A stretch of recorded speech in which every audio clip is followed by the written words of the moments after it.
Good evening, everybody. Tonight we have a very special honor that we have Dr. David Colby, who is joining us on his first debut on wellness webinars, and he is going to speak to us about how to evaluate good supplements from the ones that have cut corners. And I want to tell you a little bit about his background because it's really quite impressive. He has a doctorate in pharmacy and a PhD in chemistry. He conducts research on natural products and teaches dietary supplements and medicinal chemistry to pharmaceutical students, right, David? Future pharmacists. Future pharmacists at the University of Mississippi. And some of his work has been commercialized, which means it's been made into products for companies, right? Yep. And reported in the Wall Street Journal because they were so terrific. And he has over 25 scientific peer-reviewed publications in his name. So we are, and that's just the short Reader's Digest version of his background. So thanks for joining us, David, especially when there is no electricity in the University of Mississippi at the moment. So this is our plan B, and it apparently works. So just let Joe know when you wanted to click a slide, and we'll get started. So say hello to everybody, David, and we're ready to roll. Okay, great. Well, hello, everyone. Good evening. Thanks again for the invitation. It's great to be here. Yeah, we're in the middle of some continual power outages here, so I'm not sitting in the dark, but I'm going to do the best I can. I do lecture to pharmacy students. These are future pharmacists, and I teach them dietary supplements. And quite frequently, I do have to deal with these type of technical issues, and so always good to have a plan B. Thanks for that. So next slide. So the first question, why is quality important in dietary supplements? Well, this is really an important question. We're going to talk a lot tonight about why quality products are fundamentally important, especially considering why people use dietary supplements to supplement their diet and better their health. So next slide. So I thought it'd be nice to do a little visualization experiment before we launch into some of the data and facts behind quality in supplements. So I want you all to just relax, think back to a time perhaps before Shackley. Okay, before Shackley. And imagine that you've decided you're going to start exercising. If you're an exerciser, imagine you're doing a new exercise program. Maybe you're starting a new diet. Maybe you want to lose the weight, maybe you want to get in shape, or maybe you want to start building muscle. So pick whatever exercise program comes to mind, get excited about it, and imagine you're going to start doing it. So you're starting to exercise, you're feeling good, and you get an email. And your email says, how would you like to buy a performance-enhancing dietary supplement? Where you're intelligent and you're savvy and you look into it and you say, this would be a good idea. I will be able to get more bang for my buck, kill two birds with one stone, because I'm going to have a dietary supplement going to enhance my performance in my exercise program, and I will be even more efficient. So you order the supplement, you start taking it, you're exercising, you're feeling really good, everything is going well, and then after a few weeks, you're not feeling that good. But there are lots of things going on in your life, maybe your job, maybe your children or your family or other stresses. So you keep pushing ahead and you're exercising, but you just feel worse and worse, and you're not too sure what's going on. And then finally, you just feel really bad. And like most people in the United States, you wait until the absolute last minute to go see the doctor. But you're at that point. You're just feeling absolutely terrible. Your skin's a little yellow. Maybe there's even a little yellow behind your eyes. You go and see the doctor. Yeah. The doctor is very concerned. He looks at you, and he runs a few tests, and then he says, I've looked at the data, and this isn't good. And you're like, well, what's going on? He's like, well, you need to go to the hospital immediately. Would you like me to call you an ambulance, or do you feel like you could drive yourself there? Oh, my goodness. So course, you're scared. You get in your car, you drive to the emergency room. The doctor's there, see you, and take you right away. Doctor run a few tests with the nurses, and they come out and they say, we're prepping you for emergency surgery. We need to take out your liver. It is failing. So your life has been fundamentally transformed. You have lost your liver. You are going to take anti-rejection medications for the rest of your life. So let's, next slide. So Oxy Elite Pro, this is one of the cases that I talked about in my class. This is very recent and very real. This was reported in March 2015 in Public Health Reports. The federal FDA, as well as the CDC, that's the Centers for Disease Control, responded to an outbreak of non-viral liver disease. So in the span of less than 2 years, this 2012 to 2014, they got 114 MedWatch reports. What are these reports? These are reports that healthcare professionals fill out when a patient has a substantial adverse drug reaction. I mean, these are major things. These aren't something like a steak or a little upset stomach. These are major things. So 114 reports about this dietary supplement. 55 cases of non-viral liver disease, 33 hospitalizations, and 3 emergency liver transplants. Oh, okay? So getting a quality supplement is enormously important. These things happen to real people. They happen to real Americans. They aren't sure what they're getting, and in this case, this is substantial negative effects. Next slide. So what's going on? Well, this supplement was reformulated with a compound called legiline. When they did that, they did not notify the FDA of the dietary ingredients they used, and there was absolutely no safety evidence. This does come from the plants in India. There's no safety evidence, but it was attributed to the substantial adverse outcomes that were associated with that. So this obviously is the negative end of the spectrum when you have a supplement that is not committed to top-level quality. So next slide. Now, I use that case, and there are many other cases. I could give another webinar just on these similar types of cases where people have severe adverse reactions with using dietary supplements. So now we need to start from the beginning. How is a dietary supplement born? How is a dietary supplement produced? That's our first question. Next slide. So most dietary supplements, in this case we're talking about herbal things that, or other things that come from nature. So the supplies of your natural products. What are the sources of your raw material? So these are important facts. Raw materials can come from foreign sources, that's any place outside the United States, or domestic suppliers, anything within the United States. And they can come from cultivation or wild crafting. Next slide. So now we need to talk about how these natural products, how they're procured. A lot of times when we think about things, we think about things in the context of cultivation and wild crafting. So first off, what is cultivation? Well, cultivation is typically where you plant fields of some sort of crop. This is how you grow corn. This is how you grow soybeans and many other products.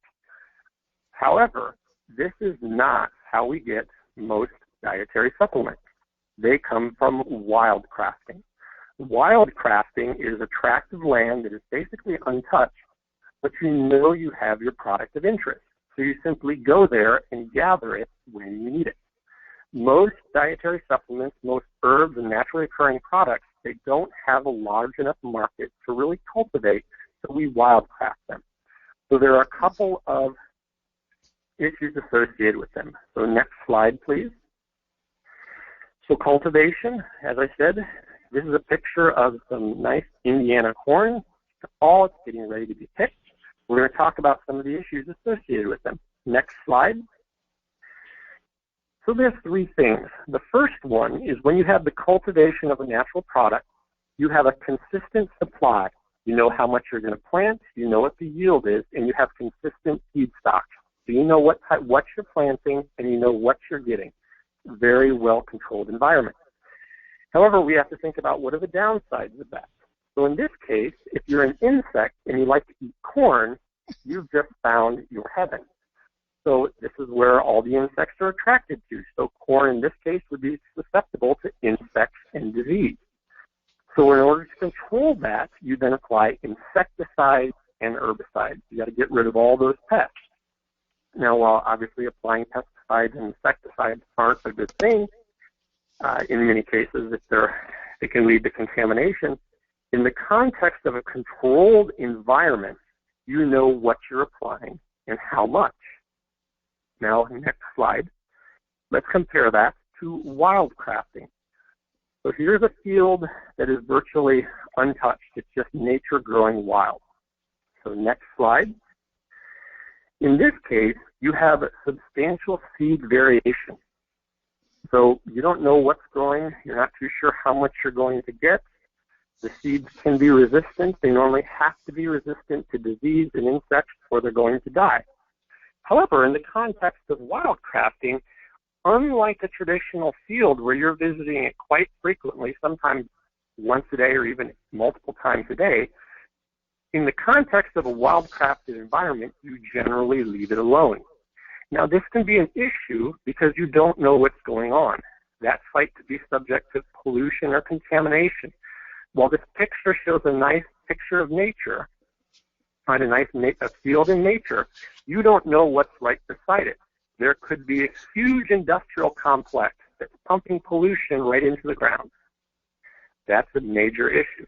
There could be a large agricultural site that is applying large amounts of chemicals and insecticides, and then thanks to rain, that runoff can go straight onto your product. So just because your natural products are wildcrafted, there are lots of issues associated that could lead to contamination. Now, we also need to think about who's gathering them, how are they gathering them, and we'll talk about that in just a little bit. So next slide. Talk a little bit more about raw materials. How do we get these natural products? Well, raw materials can come from the whole plant. They can come from plant parts or even crude mixtures. It can be made up of the plant, the leaves, the flowers, the stems and the bark, roots, bulbs, rhizomes, or fruit. So many different parts. Now, these are important because we're going to have to gather them when we wildcraft. Let's go ahead and go to the next slide. So now we need to think about the quality issues. And since we're building from the foundation, building a quality supplement, we need to think about quality at the very first step. So what is the quality of these raw materials? Because we're going to use raw materials to make our ingredients, to make our supplements. So with raw materials, some of the first things we think about is correct species and appropriate harvest. Mm. Now, it would be great to think about you're sending a scientist, a PhD botanist, out into the field to gather the herbs or gather the natural products that you want. In reality, that's not the case at all. Many times you're going to pay wages of a day laborer, which is usually the least amount you can pay someone to go out and gather these products. So are they getting the correct species? If you're paying them, for example, by the pound, what's to stop them if they're not finding the herb of interest with adding some extra herbs? How easy is it to identify, for example, the leaves of the plant you want and the leaves of a weed? We can take that one step further. What if you need the roots? It's very difficult to distinguish roots from similar plants. Another issue when we start gathering natural products is as the appropriate harvest. Obviously, the weather changes quite frequently. You can expect flowers to bloom in March, but they might wait till April in one year. Well, if you need to put that product on the market, that's a problem. So let's assume now that you've gone into the field, you've gathered everything that you've needed, and now we're going to start converting these raw materials into our ingredients. Usually there's some sort of storage that occurs as well as processing. If they're not stored appropriately, your raw materials can start to degrade and decompose. Also, in the context of processing, we can introduce other contaminants if they're not processed safely and appropriately. Once you make your ingredients, you have to think about how stable are your ingredients. If you have things that are produced in countries outside of the United States, they might have to be shipped hundreds of thousands of miles to get here. Even if you have the correct raw materials and you have the ingredients, is it going to be stored appropriately and stable enough to actually get to being formulated into your final dietary supplement? So a lot of times, to validate that you have quality raw materials and quality ingredients, you need to start analyzing them, doing a chemical analysis, and this is how you can establish purity. If you don't establish purity, you just have to take at face value that your products are pure.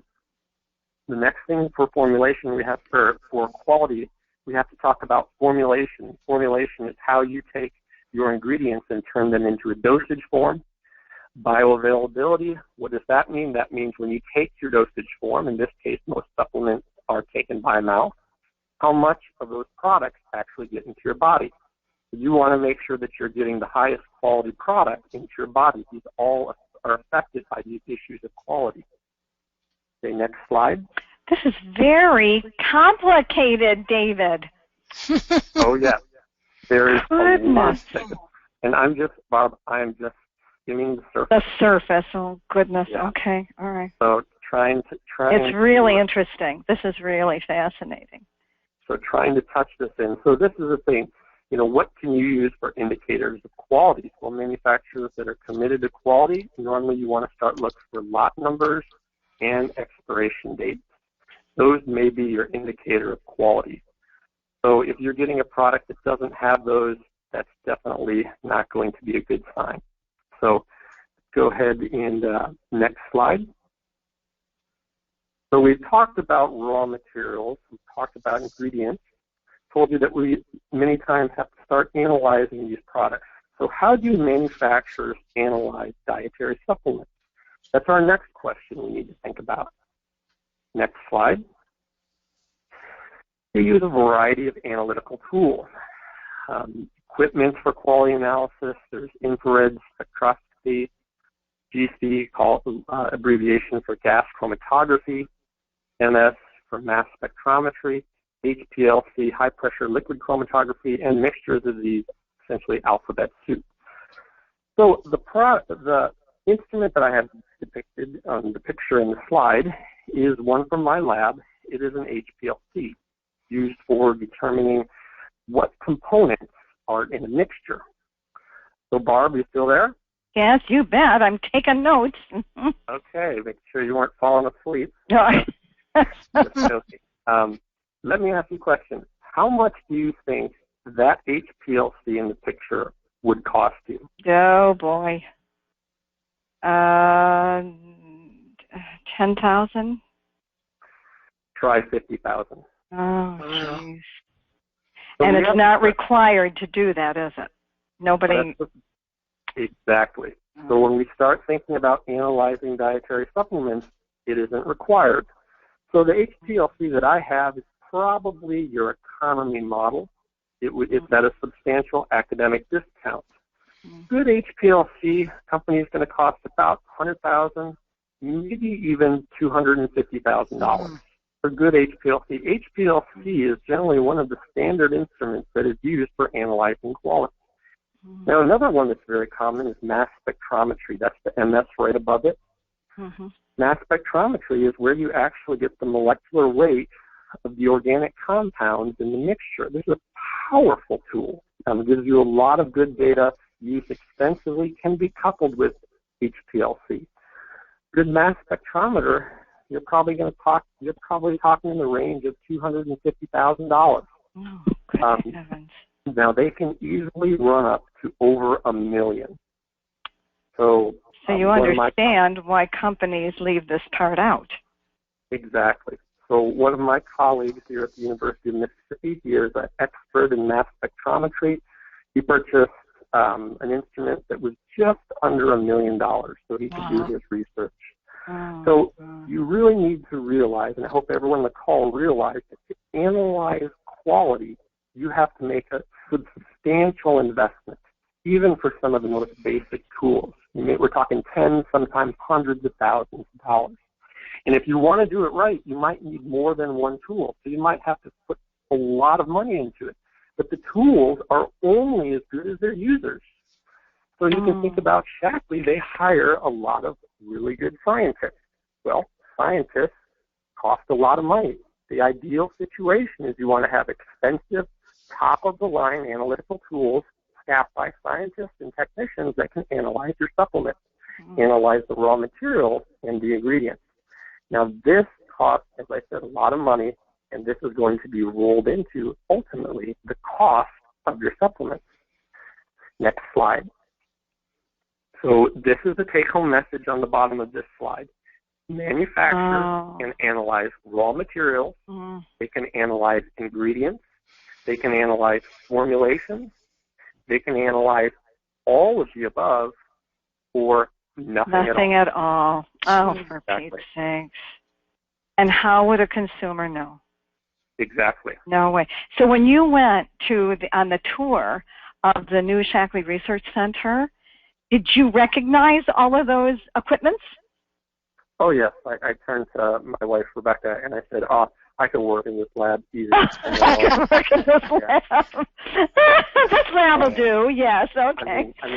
Honestly, I could run that lab. I mean, you have most of the instruments that are on this slide were definitely at the lab. They were very high-quality instruments, which are things that you really want to see. But you just don't appreciate. Even if you see a little closet with a few big box and a few people sitting at them, that's a lot of money. I mean, a lot of money goes into that. Yep, but commitment to quality. Okay. So, next slide. Contamination. Oh, I can hardly wait for this part, David. Okay. Contamination. So, what are the concerns? So, a big one is having your raw materials or your ingredients contaminated with heavy metals. Usually the prime suspect is lead. You go back to that example of wild crafting. If your field that you're gathering your herbs or your something else that you're getting from nature is next to a large industrial facility that's pouring contamination in, you might not realize there's a substantial amount of heavy metals that could be in there. And honestly, if you don't test, you're never going to know, right? So the next one is pesticides. Pesticides can come not only from those wild-crafted areas, they can come from adjacent lands. And I put something in parentheses that is domestic and foreign. And we've got to think about this. If you are a supplement manufacturer and you want to verify that your supplements are not contaminated with pesticides, okay, you're in the United States, you test for the pesticides that we use in the United States. But keep in mind, a lot of these nasty pesticides have been banned in the United States. But they're routinely used in other countries. So if you're getting your raw materials from another country and you're testing only for pesticides that are used in the U.S., you might validate there's no pesticides, but they might be contaminated with even worse ones that are banned in the United States. Is that little factoid that Shaklee told us about the U.S. Pharmacopoeia recommending testing for 80 contaminants and Shaklee tests for 350? Is that what's behind that? Or do you know about that? That's on one of the Yes, they want to validate slides. that pesticides that, even that aren't used in the United States, especially if you're getting things international, aren't in the products. And that's a really good thing. I can tell you, so I work in the University of Mississippi in the School of Pharmacy, but I also have an appointment in the National Center for Natural Products Research. This is one of the largest organizations in the country that is dedicated to doing research in natural products for use in the pharmaceutical industry, the dietary supplement industry, and the agrochemical industry. For me, since I do research in natural products, it is a phenomenal asset to be associated with them. And one of the things that they do is they actually test dietary supplements from the FDA for quality and for adulterants. And it's interesting because they will test some products, and by simply analyzing the product and looking at what type of pesticides are being used, they can actually tell you exactly where in the world this product was obtained from. Interesting. So, Yeah. tell me the name of that center. It has a very long name, but it's really important. It's the only one in the country, right? Right. It's the National Center for Natural Products Research. National Center for Natural Product Research. Yes, we have one of the longest going grants from the federal government that comes from the FDA, the National Institutes of Health, and the Department of Agriculture supporting our work. It is a phenomenal resource for those of us who do research in natural products. And yeah, it's been a great asset to my own research program, and it definitely, taking opportunities like this, I can make sure you're getting the best information out there. So let's continue now with contamination. We talked about collecting these supplements. You're collecting your herbs. One thing that we need to start thinking about is, are they contaminated with other herbs or other natural products? These can cause all sorts of problems when you're putting them into person. You have to be aware of those.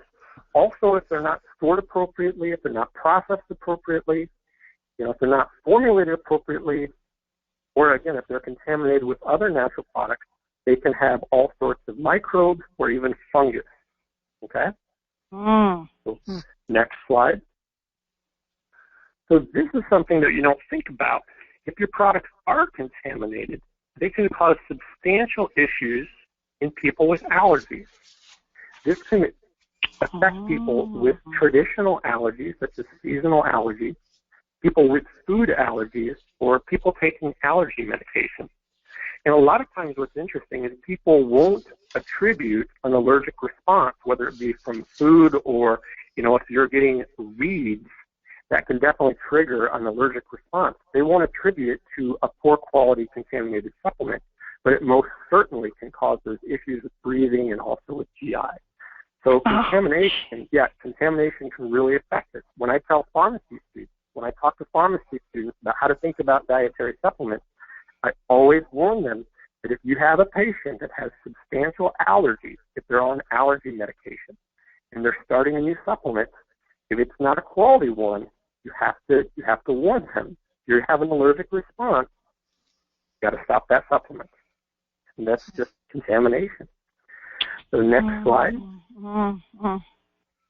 So how is this data used to maintain consistency? So we're getting this data, we're trying to avoid contamination, we're using our analytical tools.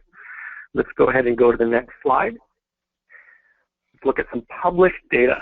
So we're using this data because not only do we want to have a high-quality product, we want to prevent variability. So here's a study that was published in an open access journal where they analyzed 44 products from 12 different herbal companies, okay? And if you look, everything that's in blue are companies that had authentic products. That means what it was labeled was in the bottle. 2 out of 12, okay? Wow. Other things that they found were substantial amounts of contamination. They found product substitution. For example, if you're expecting one product, you might get a cheaper product instead, or other fillers. So these can have substantial effects in people who might want a quality product. But again, one thing that I want you to take home from this webinar is usually you have to pay for quality. So this is something, quality doesn't come cheap. You want a good product, you got to pay generally a higher price. So one thing that we use the data is we prevent variability. We do this also with lot numbers and expirations. If you are committed to quality, you want to make sure that every time your customer uses your supplement, they get the same thing. Next slide. So we need to standardize. Now, what are the issues associated with this? We need to talk about identification and consistency issues. So these mixtures that you get from your, that you take a raw material and you turn it into ingredients, these ingredients are very complex mixtures. They can be quite difficult to compare, especially as you're getting them year from year They can come from different sites. They can come from different harvests. But you want to maintain a consistent product, so you have to be able to analyze them. Also, it can be very difficult, even though you are using the expensive, high-quality instrumentation, it can still be difficult to identify active or inactive ingredients. And then, of course, we talked about issues associated with contamination, how sometimes you don't even know what you're looking for. So if you're not looking for pesticides that are used internationally, you're not going to find them. Next slide. Now, here's an example from my own research. I've also been funded from the National Institutes of Health. We do work on blueberries. Some of the work we do is these blueberries that are, they have compounds isolated from nature called anthocyanins. They're very potent antioxidants. They have a lot of potential for use in neurodegenerative disorders. So we're doing some research on some antioxidants in blueberries. Here's an example from my own research. Not only do we have these first three issues, but on top of that we have a fourth, and that's just nomenclature. So the molecule that I have drawn there, we refer to it in my lab, and most of the scientists refer to it as malvidin-3 glucoside. It's a big complex name. But what I needed to do is I wanted someone to produce this for me so we could use it in our lab. So I talked to one of the distributors of it, and right away, rather than calling it malvidin-3 glucoside, they called it onin chloride. Now, I know that's what it's called. I'm very familiar with this, so even though they never called it and they never referred to it in their email as malvidin-3 glucoside, they referred to it as onin. I knew we were talking about exactly the same thing. Now, in the course of talking to this company, they needed to refer me directly to their scientists, and their research site wasn't in the United States. It's actually in France. And I talked to a wonderful French gentleman, and he called it enin. That's number 2. He called it enin chloride. So I basically got a quote for them to produce me quantities for my research lab of enin chloride. But, again, I want malvidin-3 glucoside. So, again, you really have to know what you're working with when you're working in this field, even when you're doing research. I mean, just what we call it. In herbs, they have their standard names, they have their common names, they have their Latin names. Little changes in those names can lead to dramatically different products. I mean, one of the classic examples that I use in my class is with ginseng. Obviously, ginseng, Chinese ginseng, Korean ginseng, Asian ginseng, very expensive, very high quality. But a lot of people like to use ginseng. It has favorable effects, like to use them to support different body functions. But they don't want to spend the money on ginseng, so they get something called Siberian ginseng. So Siberian ginseng is actually a weed. It's not ginseng at all. It looks like ginseng, but it's completely different. So people who are taking ginseng and they say, oh, here's Siberian ginseng. It's so much cheaper. I'll just go ahead and use that. They're not even taking it. Oh, for heaven's sake. Yep. So next slide. So anybody can call these things anything they want. Yeah, I mean, it's pretty easy to call things different names, and, if you have them to get them, printed on a label or published somewhere, and other people start using it, it's, one more name. Oh, man. Okay. Yep, we got to track it down. So now we're going to get more into cost. All right, next question. What are the costs associated with quality? We've already talked about analysis, so let's go ahead and jump to the next slide. Purity and cost. So you want to have a high-quality product, high-quality ingredients, high-quality raw materials. You also want to have a high level of purity. The costs associated with analysis, we've already talked about those. There are costs associated with purity, and I'll give you this example. And I use magnesium. Magnesium is used in many supplements. Here's an example of magnesium chloride. So next slide.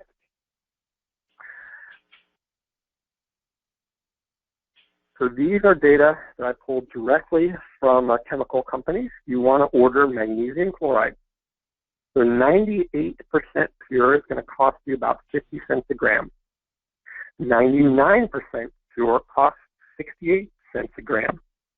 Maybe you want something even more pure, 99.9%. It's going to cost you $7.19 a gram. So tenfold increase. And then, of course, if you want 99.99% pure magnesium chloride, $10.20 a gram. Next slide. Oh. You're talking about a 20-fold increase in cost. Now, you might be thinking to yourself, all right, 98% purity, that's good enough. But for me, that 2% can be a big issue, especially if you think about why is the person using a dietary supplement in the first place. If they're using it to promote health, or if they're using it to maybe even have some issues with treating a disease, that 2% can play a factor, and you don't want to deal with it. But here's the absolute fact. Here's the data right here that shows that there is cost associated with higher purity and higher quality products. Okay. Next slide. So we've talked about purity and analysis. Now we need to talk a little bit more about safety. So who pays for research in safety and also efficacy? All right, next slide. So one of the big sources is the NIH, the National Institutes of Health, and they have the National Center for Complementary and Integrated Health. Their budget is about $124 million. So they spend $124 million a year doing research on natural products and dietary supplements. Just to put this into context, the NIH overall budget, that's how much money they spend on health in the United States every year, is $30 billion. And if you go to their website, which would be nccih.gov, you can see all the impacts of the research that they've been doing.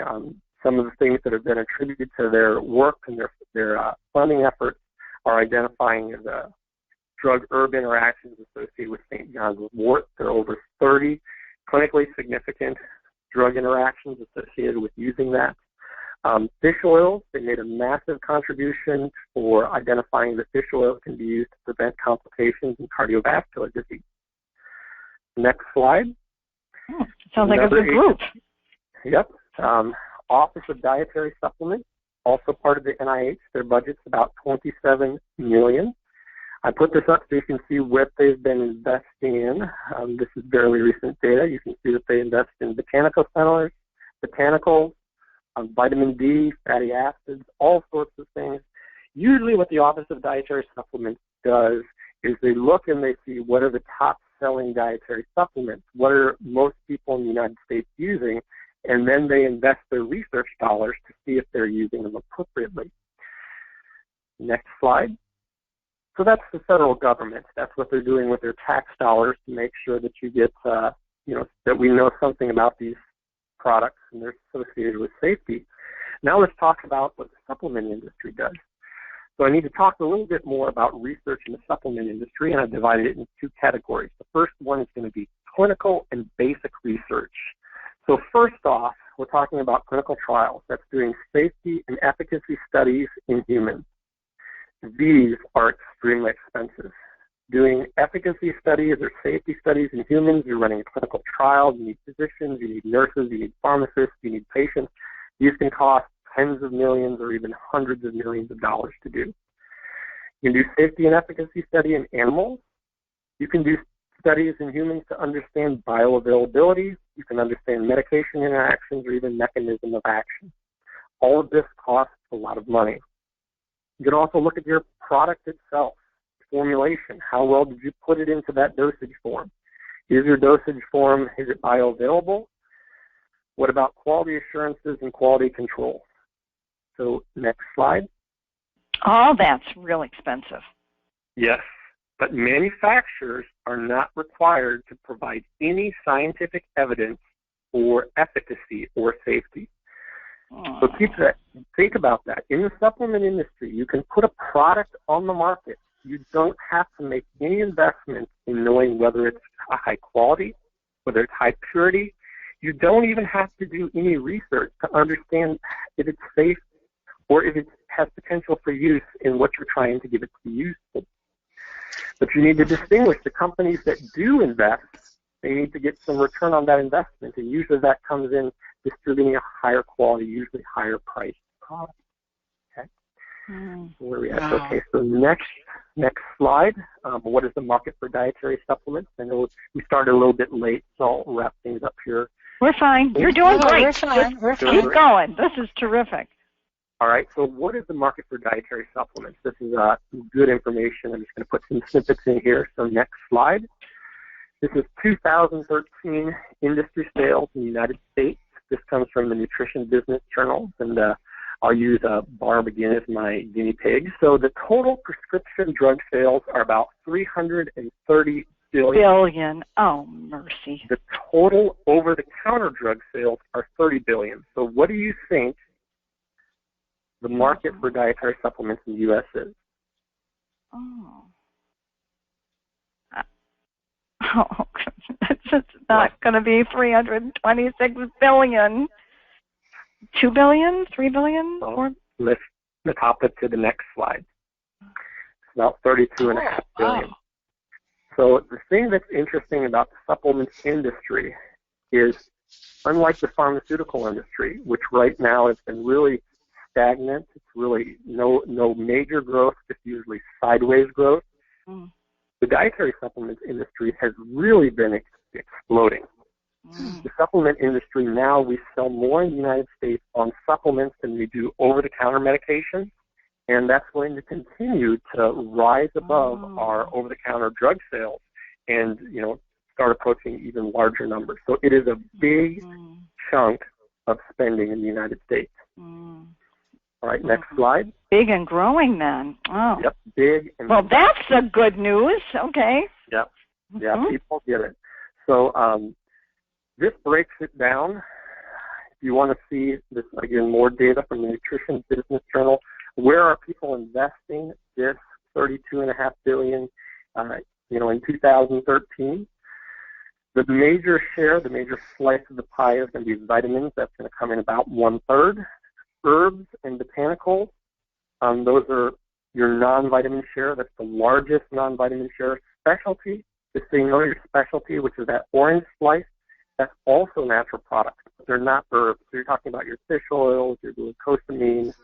Together, those are another third. So specialty and herbs and botanicals. The other investments, and we started our talk with sports nutrition. That's large and growing. Meal replacements, and then, of course, minerals. So this is where we're investing our money in the supplement industry. Okay? I thought that would be important. That's where the consumer is spending their money. That's where the consumer is spending their money. All right, so next slide. So we already talked about this, but how can I determine the quality of the supplement? So I hope that you have a better idea on the issues associated with quality in the supplements industry, and you can start understanding what are all the complex issues associated with them. But I'll give you a little brief overview here. So next slide. So again, we talked about the product and the manufacturer considerations. You want to have consistency. You want to have quality raw materials. You want to have quality ingredients, good formulation, lots of quality analysis, and a good investment in research and safety. So this is one of the things when we got into Shaklee, when my wife Rebecca started using Shaklee, and she came to me and she's like, what do you think about this company? When I saw that they make such a tremendous investment in research and development, I got enormously excited. I was blown away by how much they really do invest in putting good quality products out there. I was very pleased with that. So, this is a good place to go, and this is one reason why we got started. Actually, interesting, I don't remember in your introduction if you said this, I've just been recently invited to join the Shaklee Field Science team. Oh, and great. I have to add that. Okay. Most of the members on the Field Science team for Shaklee, they got involved with the company. Most of them are other healthcare practitioners, they're other scientists. They got involved because they were also pleased at the huge research investment that Shaklee does in developing good quality products. So that is one thing that you can definitely hang your hat on with Shaklee. So next slide. Another good thing, if you want a third-party organization, and I talk about this quite frequently, this is an excellent resource. It's called Consumer Lab. They're a consumer advocacy company. They independently test dietary supplements for quality. They also test them for common contaminants. They are an excellent resource for customers and healthcare professionals. They test thousands of products, hundreds of brands. They have a voluntary certification and review of products. I'm pleased to say that whenever you search Shaklee, there are never any issues associated with them on Consumer Labs. I do have to say, when I was at the National Institutes of Health myself, I did meet one of the founding members of this company. He was a physician. He actually noticed that many of his patients use supplements. And he had this question: are these good? Do they have what's inside them? Do they have contaminants? So he actually started a lab himself. And there was so much interest and so much support, he actually completely stepped back from his practice. He no longer practiced. He's only focused on giving information to other healthcare professionals about quality dietary supplements. This is an excellent third-party resource that anyone can use. The access fees are very, very low. So next slide. A few more things. If you want some more information, most of this is free. I talked about the Office of Dietary Supplements at the NIH. They have fact sheets which are available. You can get more information there. There's also About Herbs. This is Memorial Sloan Kettering. They have a free provider and patient database of herbals and natural products. Memorial Sloan Kettering, one of the things that they do is they treat a lot of patients with cancer. So many cancer patients want to know, many of the physicians were seeing their patients using supplements, and they need to know how will this interact with their medication, with their chemos. So this is a free resource that's put out by Memorial Sloan Kettering. This is really quality information. We're talking about Consumer Lab reports. Those do come with a small paid annual subscription access. And then I've already talked about the National Center for Complementary and Integrative Health. This is at the NIH. They have Herbs at a Glance. So this is an ebook. It is available for the iPad, Kindle, and other mobile devices. So next slide. I'm going to wrap up my talk. I'm at the University of Mississippi. Most of us think about SEC football, and here's a wonderful picture of our football stadium. So next slide. What's SEC stand for? What is it, Southeast Conference? Southeastern Conference. Yeah. Southeastern Conference. As opposed to the Big Ten or the 12 or whatever. You got it. Big 12 or something. Okay, I'm with you. Okay, yeah, good. Lots of competition. But there's the National Center for the Natural Products Research. There's the National Center. It is. Actually cool. So this is a huge new building that we just opened. And actually, if you look at the picture on your left of the football stadium, you can see the cross marks in the window. That picture was actually taken from the National Center for Natural Products Research. We got the football stadium right behind us. Oh, wow. So anyway, and what is the significance of having a football stadium behind the National Center for Natural Product Research? Well, one thing that is very prominent at the university is our role in natural products research. So it's definitely one of the things that dominates the university from the academic side, and then obviously athletics also dominates the university from the student life side as well. So they're right there side by side. So next slide, and my final slide. Then the alumni can know that it's a national school bar. So thanks again for the invitation. Went a little bit long, but no, you didn't. This is perfect. Great. I'd be happy to answer them. Oh, you should see all the wonderful comments being made, David. Oh, this is a fantastic webinar. This one says, "This is giving my science part of my brain such a nice workout. I love it. Thank you." Lisa said that. Oh my gosh, this is great. So David, what I just am struck with is that consumers, they could go and dig around these resources if they could find the resources that you just gave us. A consumer, I'm getting the impression, is completely vulnerable. They have no way of knowing this. All they have when they're making a purchase is the label on the bottle. That's correct. In order to distribute a dietary supplement, according to current regulation, and I haven't I didn't spend much time talking about regulation. Generally, you need to put on a product which is believed to be safe. So what does that mean? What it means is when you put something on the market, it should not be adulterated or contaminated with something that it isn't safe. I can talk more about regulation at a future time and what you can put on the market. So generally, most of the supplements you're putting on there are believed to be safe, but there are these issues that can contribute to a number of things in different people. And yeah, those are a lot of the issues that I wanted to talk about today. Well, I just made a note that will be our subject for your next visit. Oh, gosh, good. Anything else, Joe, that we need to capture? I don't think people are wondering if it's archived, and it will be at betterhealthin31days.com. And I just want to thank you.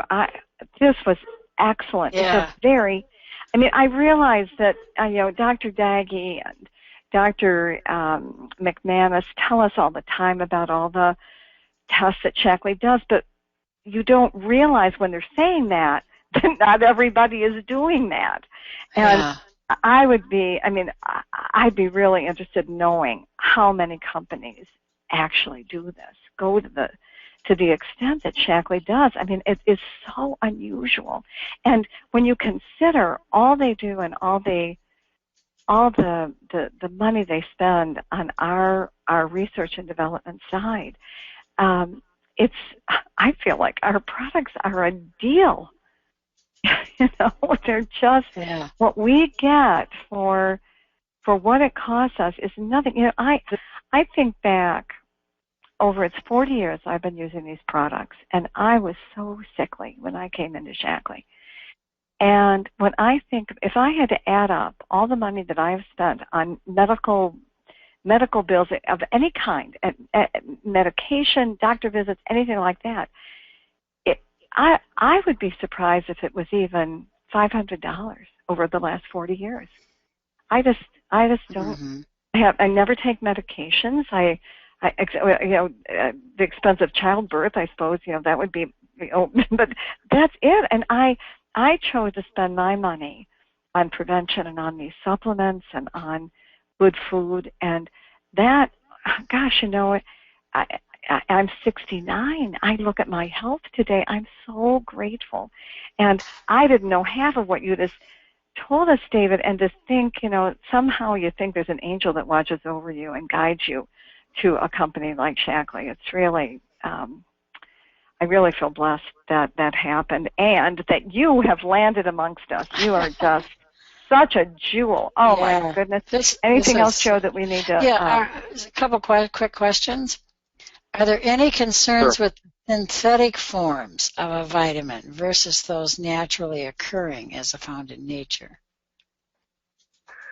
So the concerns associated with synthetic vitamins are how are they being synthesized? Contamination, what is used in their synthesis. They're just like their concerns with gathering it from a natural source. How pure is it? If you're synthesizing something and you're getting something from nature at its absolute pure form, they are indistinguishable. But that's really not reality. So it really just depends, how well is it synthesized, how well is it isolated from nature. And, some things that are synthetic, they're obtained very efficiently and effectively, and they're good. Some things that are isolated in nature as well. It just really depends on the factors associated with it. Here's another question. CSPL. Center for Science and the Public Interest. Reviews vitamin supplements but never includes Shackley. How would you rate them? So I'm not familiar with their rating program. There are many different rating programs. There are other websites that I could have included on the list that some rate them, from A to F. There are multiple different rating forms. I'm not familiar with that rating form. I generally think that Shackley products are extremely high quality, and you see that when you simply look at all the things that they do in their research. When they do all their tests, they do a lot of scientific research, huge commitment to scientific research, and publish their scientific articles. I mean, they're very high quality. It's one of the reasons that we use them in our family. Mm-hmm. I'm always kind of surprised, when you're talking about when we're talking with people who, are questioning using supplements, and they're questioning, well, why should I pay more? And this is a thing that I have difficulty grasping, is why should I pay more for a Shaklee supplement when I can go down to, some other place down the street and get something for substantially less? For me, that's not even a realistic question. It's like, don't you want to pay for high quality for something you put in your body? It's the question just sounds absurd to me. It's like, do you know what goes into these supplements? The case that I started the webinar today is absolutely real. Can you imagine being hospitalized or losing your liver over taking a dietary supplement?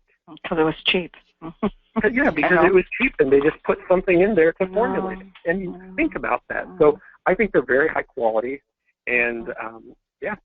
Well, the day has come when we need to add this to how we educate our consumers, because this is wonderful. David, you are really a gift to us, and we are really, really glad that you are part of our Shaklee family now. And so everybody, not to worry, I see everybody saying, when can David come back again?